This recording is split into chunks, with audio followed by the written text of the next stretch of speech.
What's up, guys? How are you guys feeling this morning? Are you awake? I can tell the weeks that the coffee shop was busy and not busy, because when it's not busy, you guys are quiet. But it's all good. Well, my name is Brandon, and I have the privilege of being the student pastor here, if you don't know me.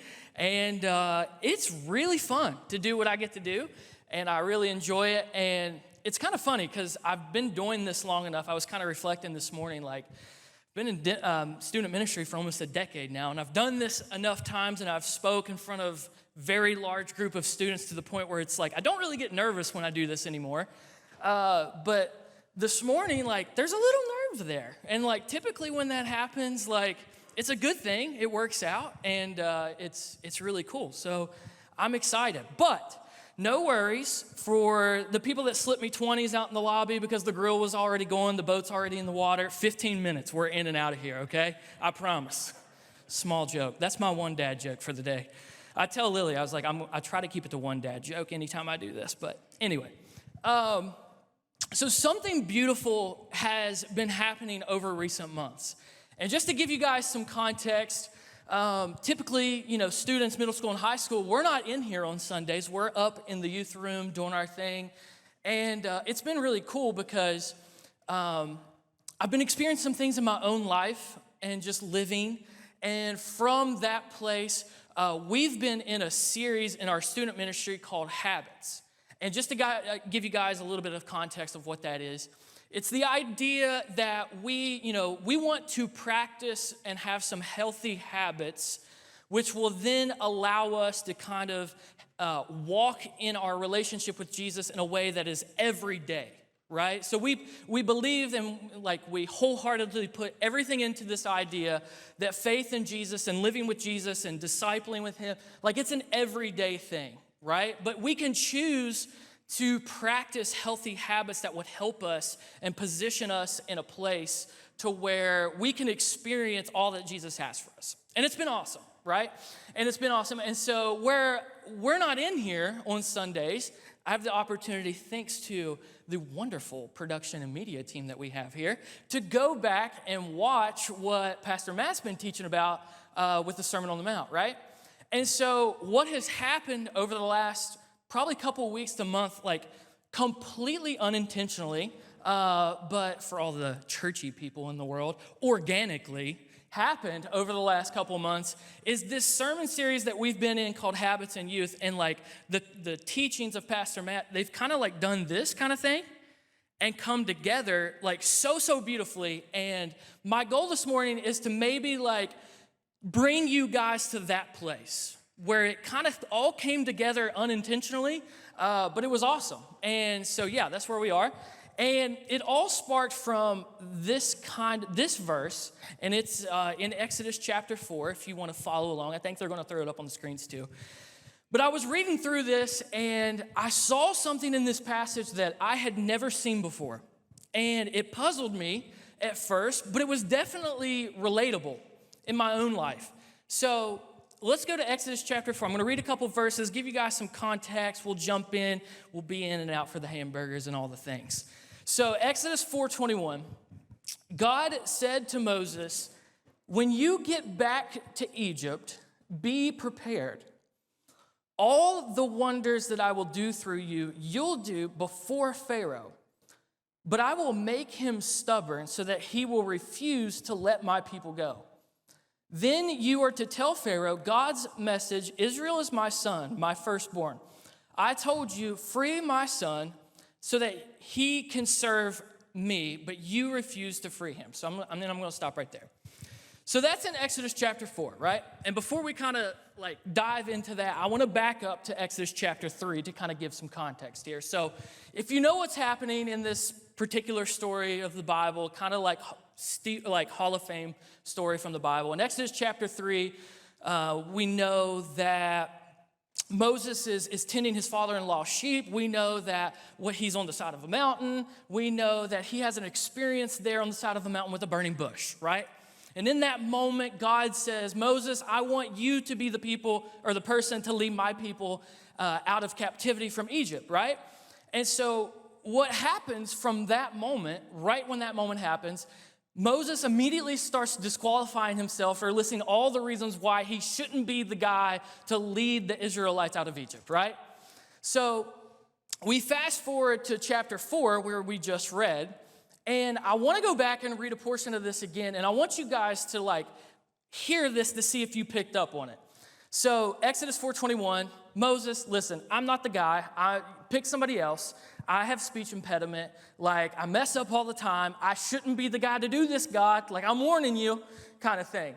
And God says, I'm going to give you all the things that you need. I'm going to equip you to where when you go before Pharaoh, you're going to have everything that you need in order to make this happen, right? And listen to what God says to Moses, okay?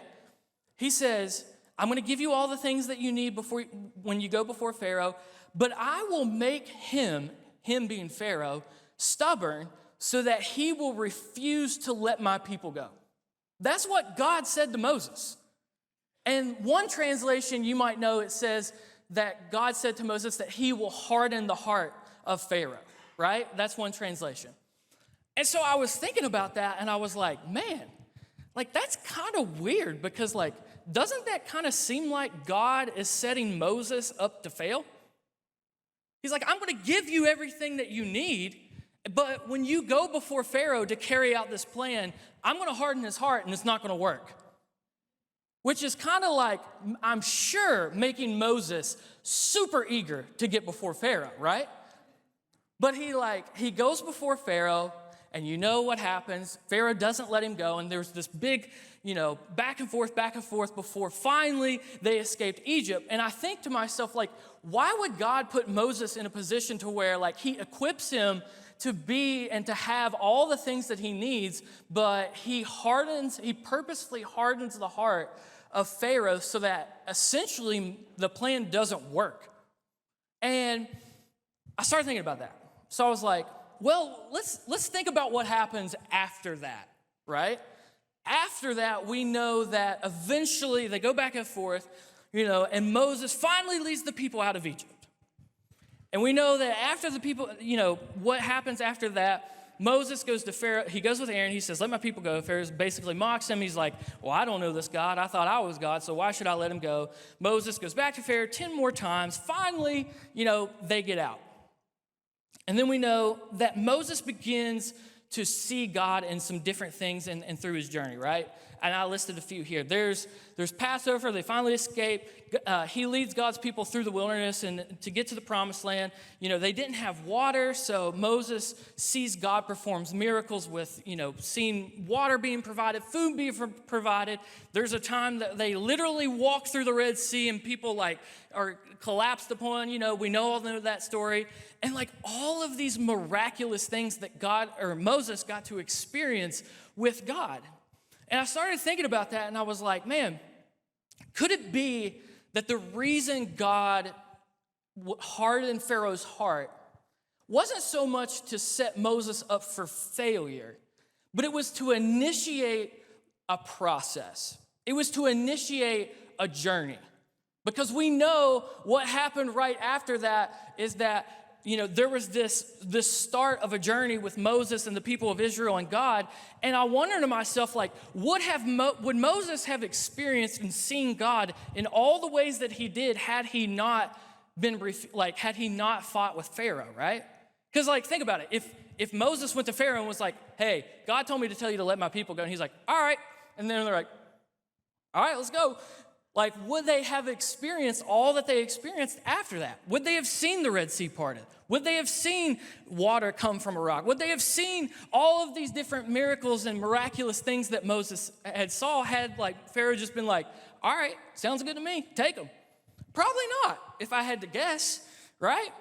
And so I was thinking about that, and I was like, maybe what God was trying to initiate in Moses and with Moses is this idea that our relationship and discipleship with Jesus, he's not so much as concerned about getting to a destination, whatever that destination is. But regardless of what your destination is, he's trying to just make sure that you do it with him.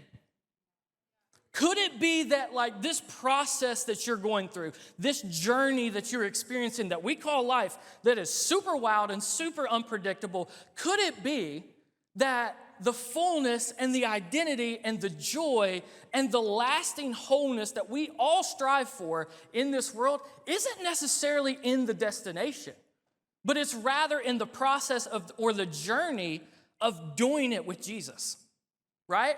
And hear it from me first. Like, I'm not the guy that says destinations are terrible. I'm not the guy that is suggesting that we should all live in like confusion and like never know what we're going to do and never strive to have goals and never strive to be better. Like, I'm not saying that. But what I am saying is that I've lived this life long enough to get to a place to understand that most of the time in this puzzle that we call life, Jesus doesn't necessarily dump all the pieces into our lap and give us the box and sits it right in front of us and says, this is what your life is supposed to be, have fun.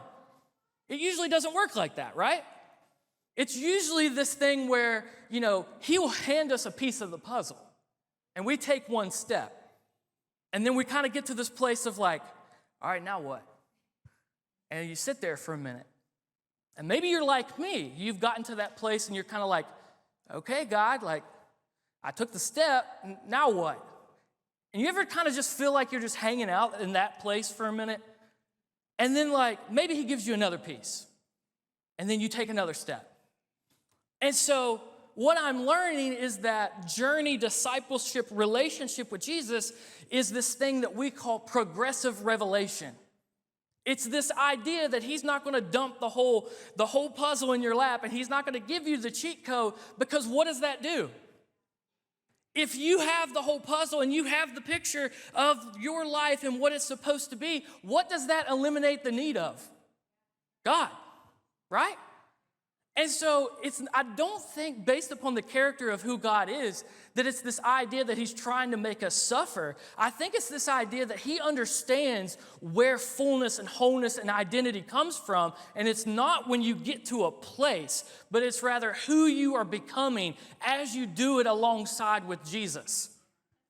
And that's where the joy comes from, man. That's where the identity comes from. And like, that's the good place that I want to be. And so I'm trying to practice this lifestyle of living slow and just being intentional of saying, okay, God, I understand that you've given me one piece of the puzzle. Now, what all do you have for me with this one piece? And I understand that like I have goals and I have places that I want to get to in life, but those are temporary. And I want to be able to be the guy that regardless of my circumstance, that joy, that identity isn't wavered based upon my circumstance or, what's going on in the world, but rather I know that I can live at peace. I know that I can live in love. I know that I can be discipled. I know that I can live in community and love the people around me regardless of my external circumstances, because I'm doing it all with Jesus. And I'm doing it all with him beside me. And if it means me, and if getting to a destination means that I leave the side of Jesus, I don't want it. I want to stay beside him. I want to stay in discipleship and in apprenticeship and just living beside of him, because that's where the fullness comes.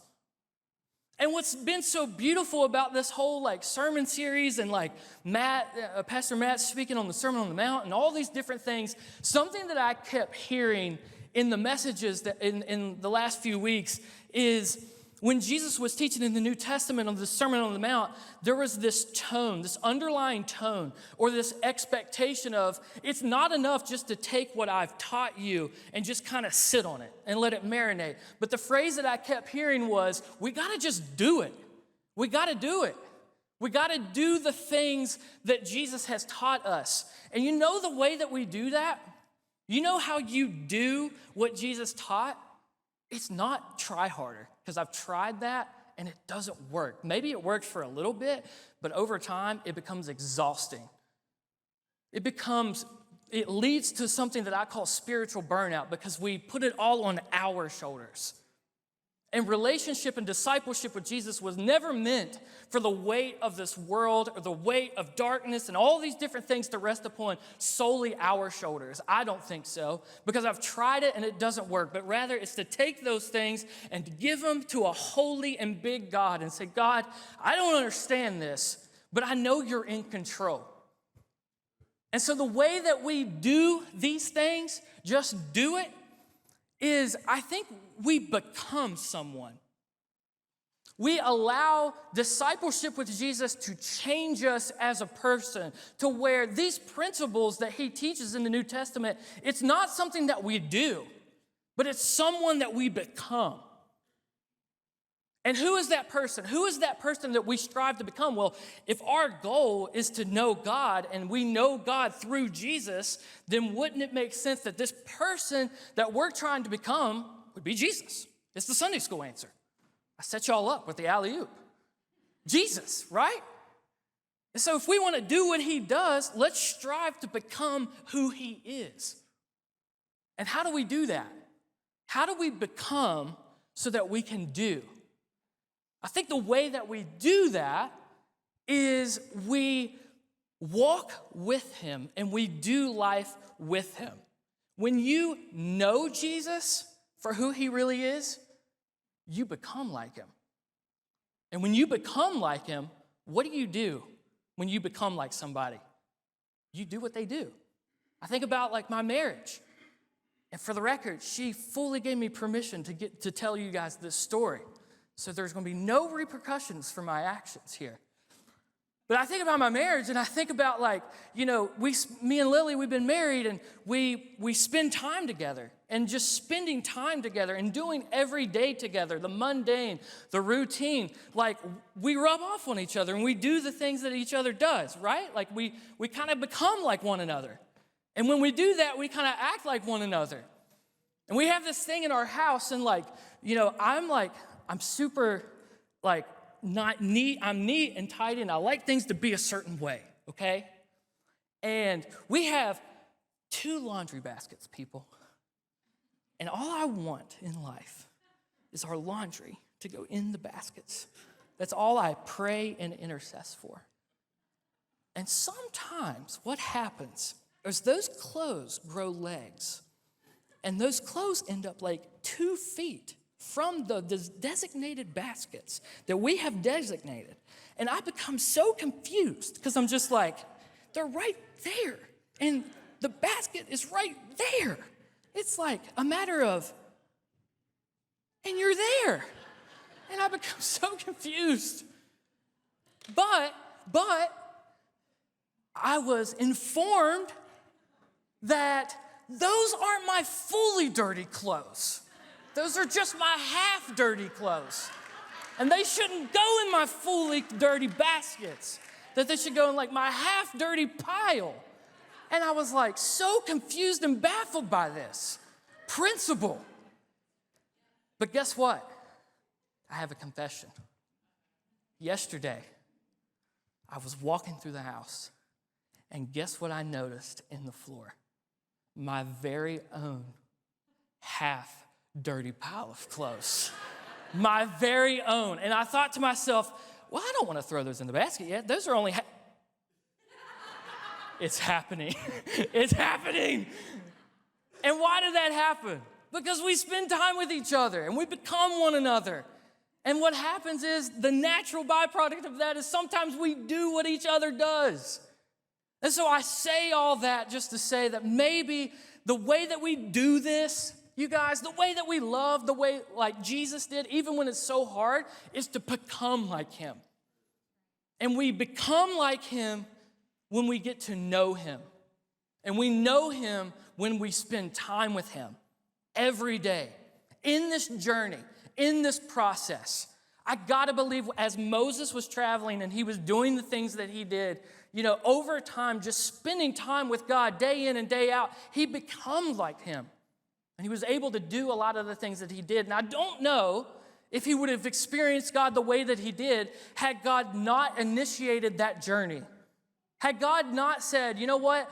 I'm going to harden Pharaoh's heart. And that's going to keep you from a destination for a little bit longer. But what it does is it initiates a process and a journey, and that process and journey is with me. And if you want fullness, if you want identity, if you want love, if you want to know how to do the things that I do, just journey with me. Just be discipled by me. Just do life with me. And even if it means that you don't get to where you are, where you want to be, your destination, there's still fullness in that. And so, who am I trying to encourage today? Who am I trying to talk to? I'm talking to the person that maybe was like me. And maybe you found yourself in a position where like I've been here and I felt that I've done everything that I needed to do. And I felt like that, obviously I'm not perfect, but I had the right intentions and I had the right heart. And I had like everything that I did, I tried to do just because I wanted to get to where I wanted to be, my destination. And God may have given me a piece of that puzzle, but I almost felt like after he gave me that piece of the puzzle that I was just kind of like stranded here. And then you start asking yourself, and like that's where doubt creeps in, right? You're just like, did I do something wrong? Like, did I miss it? Did I miss something? And so, I don't know. I kind of feel like maybe there's somebody else in here that might be in that place too, where you're just kind of like, I thought I did this right, but I'm not there. Maybe you're not failing, okay? Maybe you're not failing, but maybe you've only seen success as to getting to there. And can I tell you and encourage you, like success is wherever Jesus is. And so if that's here and not there, I can encourage you and tell you from experience, it's better to be here. It's better to be here. And so as I wrap it all up and get you guys out to get your hamburgers and all of your wonderful things, can I just like encourage you and kind of challenge you to be intentional by the pace of living that you live. Be intentional with living slow and saying, you know what? I'm on this journey and I know that Jesus is here. I know he's here. And so I'm not going to try to leave here to get where I think I should be, but let me find God. Let me find Jesus in here. And I don't know. I just wholeheartedly believe it's really hard to do that when you live such a fast-paced life. And I don't, from a personal experience, and is it in scripture specifically? Maybe not. But from experience, like, I am best discipled by Jesus when I live slow. When I practice gratitude. When I live at such a pace that I can look around and say, you know what? Like, I can be thankful for these things in my life. And I don't know that I would have seen them had I lived at the fast-paced life that culture tries to demand that we live a lot of times, right?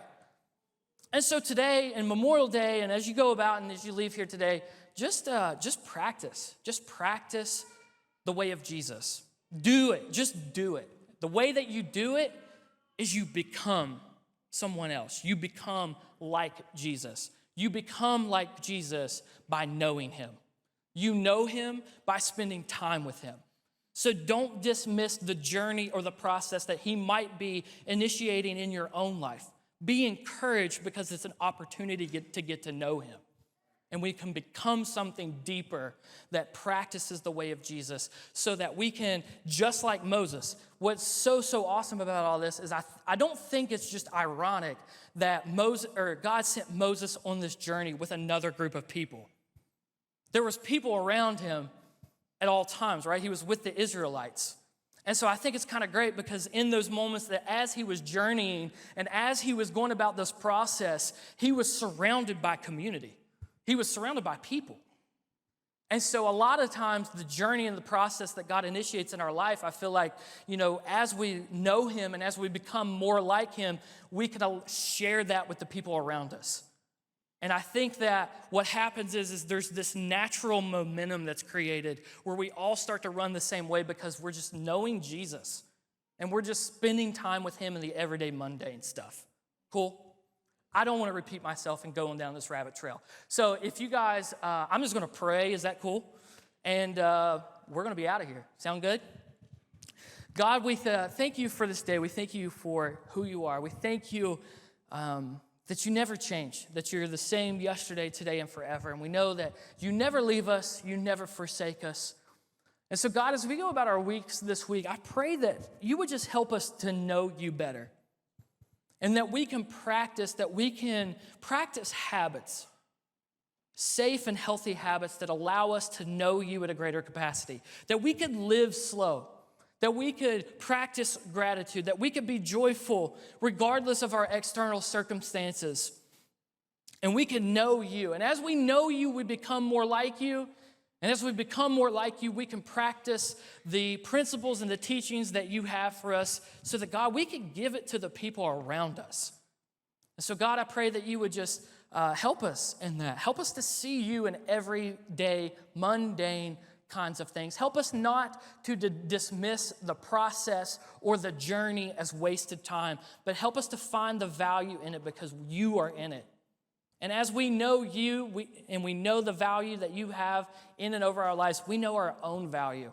And we know who we are. And we know our identity so that we can spread hope to the people around us.